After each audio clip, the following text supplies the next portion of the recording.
আজ আপনাদের বানিয়ে দেখাবো ফুলকপির রোস্ট। প্রথমে ফুলকপিটি ছোটো ছোটো করে কেটে ভালো করে ধুয়ে নিয়েছি।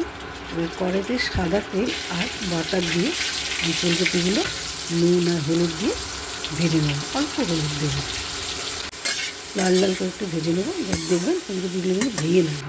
এবার নামিয়ে নিয়ে ওই কড়াইতে সাদা তেল আবার একটু বাটার দিয়ে ওর মধ্যে শুকনো লঙ্কা, তেজপাতা, লবঙ্গ আর দারচিনি দিয়ে ভালো করে নেড়ে এর মধ্যে জিরের গুঁড়ো, ধনের গুঁড়ো আর গরম মশলার গুঁড়ো, সামান্য লঙ্কার গুঁড়ো। আমি কিন্তু এখানে হলুদ ব্যবহার করবো না, ফুলকপি ভাজার সময় একটু দিয়েছিলাম।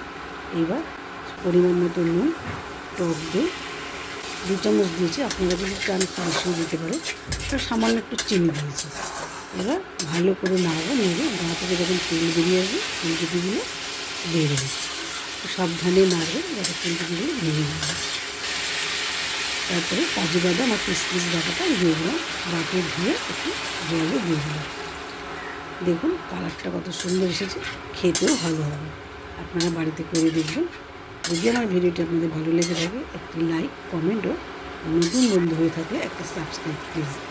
উপর থেকে 1 চামচ গোলমরিচের গুঁড়ো,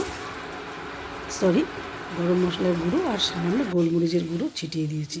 দেখুন কালারটা কত সুন্দর এসেছে।